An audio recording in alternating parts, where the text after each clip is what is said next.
Hey everyone, I'm going to have some mixed feelings and thoughts as it pertains to this particular article I'm going to be dealing with. And I'll just say first and foremost that I get it. That's because we live in a democracy, right? Where people get to vote to bring a particular political party to power to use that metaphorical gun in the room, which is, like I say, government is a representation of a monopoly of force or violence in any geographical area.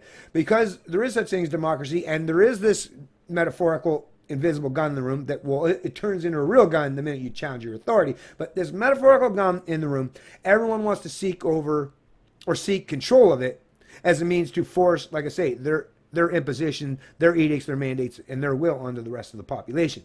And I see that there's a lot of factions in every country, in Canada in particular, that's going to, in October, they're going to be desperate to reach out to take control or possession of that gun. The problem is because that gun, like I say, is metaphorical and it is imaginary. Well, I mean, it's real, like I say, if you believe it's real, because the people that follow through the orders and the edicts of their political masters, they will be using real guns, not fake metaphorical guns, not the concept of authority or the concept of force, but real weapons that actually can harm you. But like I say, their authority rests and resides on you giving that to them, on handing over your sovereignty, your individuality to the state. That's what keeps these democracies, these authoritarian states going, is this presumption, this pretense of majority or mob rule. That the minority or the rest of society must succumb to the wishes, whims, or edicts, or the will of the majority. Like I say, as much as I'm telling you that, first of all, it's all built on mysticism and on false constructs and false premises, but because most people believe in the religion of the state, they're going to follow through with trying to, like I say, pick up that metaphorical gun in the room. My biggest fear, like I say, I'm at least setting this up so you realize that I don't want anyone to have this presumption or this premise that they should take over, assume control of that gun and point it at the rest of the society to succumb to their particular political preferences, ideas, or ideology. I don't want that to happen, but it is going to happen. So you really should pay attention to this particular article that has profound ramifications and consequences as it pertains to majority or mob rule and how this country is governed. Headline out of CBC News Toronto: ahead of federal election, Imams at 69 Canadian mosques deliver message that every vote counts. If we don't vote, we don't have any right to complain, says man who attended Friday's coordinated sermon. This being reported by Shanifa Nasir, April 19th, 2019. Oh, I've heard this bullshit premise put forth by other people. And yeah, I can knock that out of the park pretty quickly. If you don't vote, you don't have any right to complain. Well, actually, if you, like I say, people that vote want to assume and take control of that metaphorical gun and give some sense of legitimacy. Whether they're doing it through ignorance, which is most people are doing it out of pure ignorance, right? Because they're taught or told this kind of bullshit. Or you're doing it with full knowledge of the fact that what you're doing is you're just creating a scenario or situation where you have this pretense of authority to use that gun against other people. I say no, actually, the people that vote are the ones that actually are culprits and actively involved in socially and economically enslaving the rest of the population. Even though some of the rest of the population may agree with how they're economically or socially enslaved, it still falls back to the very real fact that it's the people that vote who are choosing to impose their will, their mandates, or edicts on others. The people that don't vote, and there's a large, substantial portion of them in Canada, I think it's like between 8 and 10 million in this country. These are people that have a live, let live mentality, or whether they do or not, even if they're just ignorant or they just are apathetic or too lazy or not even want to get involved in politics. Like I say, at the very least, they're not people that are seeking to take over or assume possession of that gun in the room. So at the very least, we can recognize non-voters aren't trying to impose their wills, their mandates, or edicts on you, whether it's through the social or economic realm, through political mandates or edicts. These are people, like I say, are at least willing to leave you the hell alone, as it pertains to governance anyways. Politicians, they try to flip that upside down, as if to suggest that the people that don't vote, well, they don't have any say. Well, why wouldn't they have any say, right? Like I say, these are just people that are being constantly threatened by many different people, like I say, whether they're from the right or the left or somewhere in between politically. But at the very least, like I say, they're not trying to force and impose their ideas, but they're still having to be succumbed to whatever political edicts happens. And to pretend the people that are voting are the ones that are what? Being more moral? What? No, they're just, like I say, they're just picking team. They're playing team sports. Like, I want my team to dominate and control how this country is governed. Whereas the other one's like, I want my team to control. At least the people that don't belong to any political team or tribe or collective, like I say, they're at least allowing you to live freely. At least respect them for that. When Canadians go to the polls in October, a nonpartisan group hopes Muslim voter turnout will be higher than ever and seized one of the year's most attended days of prayer to mobilize the community with a single message: every ballot counts. On Good Friday, Imams at 69 mosques in 5 provinces, Alberta, British Columbia, Ontario, Nova Scotia, and Quebec, delivered a coordinated sermon in 4 different languages, emphasizing the importance of voting. As believers, every single one of us has social responsibilities that our very faith is contingent upon. Imam Faraz Rabbani told congregants at the Bosnian Cultural Center in Toronto, voting, he said, is one of those responsibilities. The very basis of religion is that the believer is concerned about maximizing the good for themselves and others, and striving to diminish harm.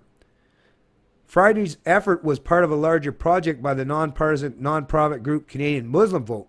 It sprang up in 2015 with the aim of breaking what had been a cycle of poor voter turnout among Muslims in Canada, something it says has a tangible impact at the polls. This sounds so popping up in 2015, and I mean, come on, you know the Trudeau Liberals and who they're trying to cater and coddle, right?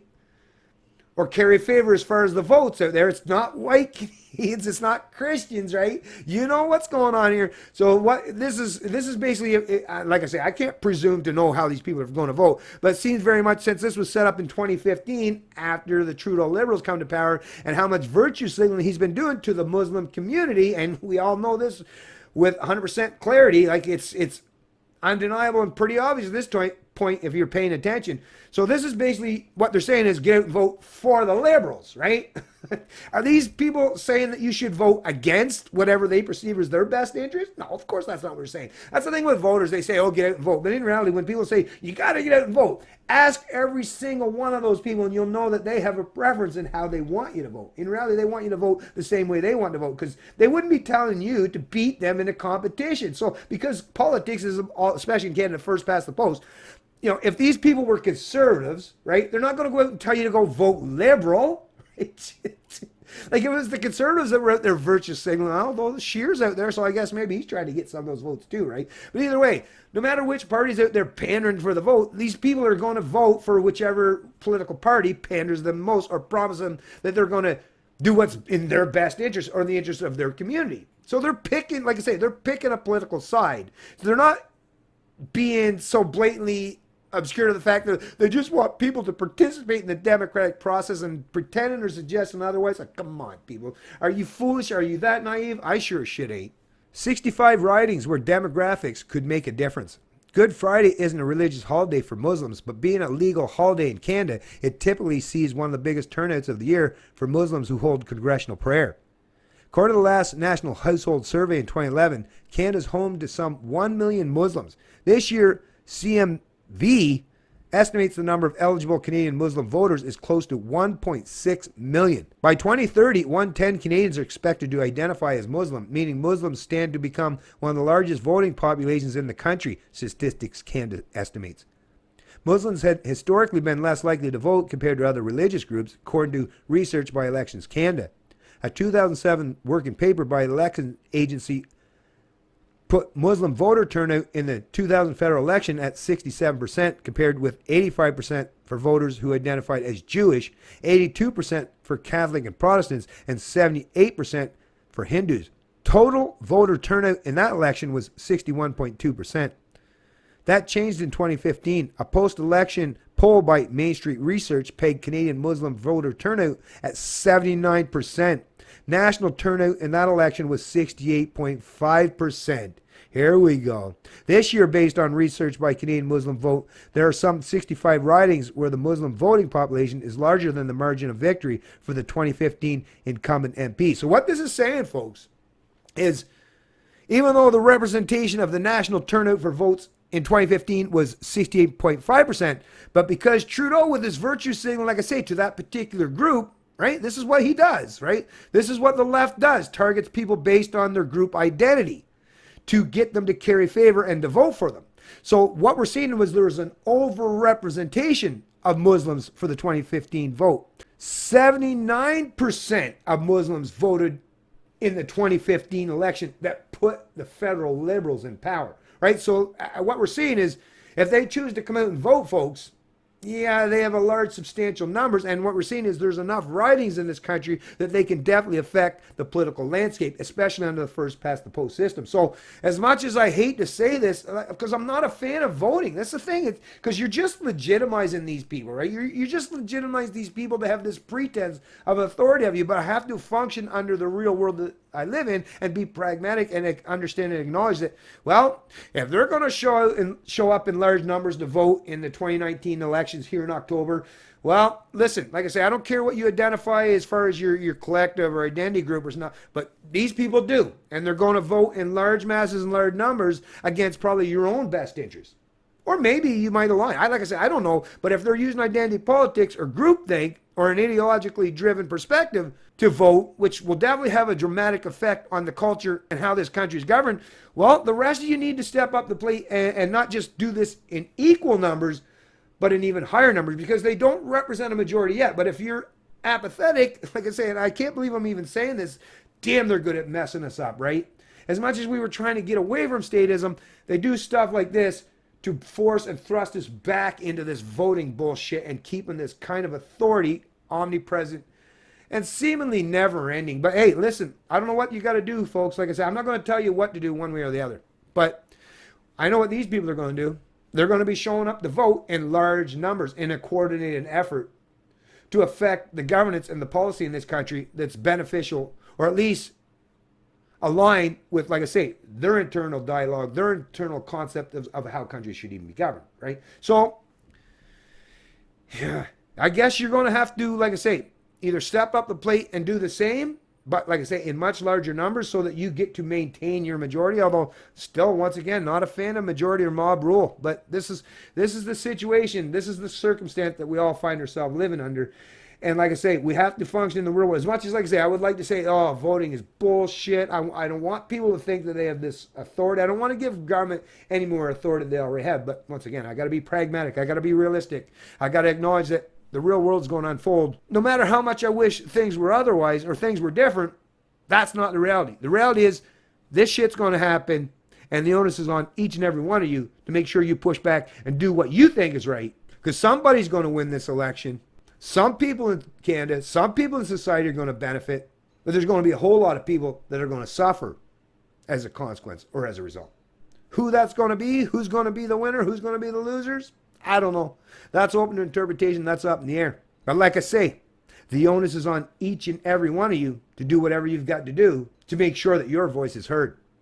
Being apathetic, sitting at home, twiddling your thumb, yeah, you can say you didn't participate. You can have that claim of moral authority and it would be legitimate. But the government's not going to care much about how moral or how ethical you are. They're just going to do what they're going to do regardless. And in spite of that. It's Canadian Libertarian, and I love liberty.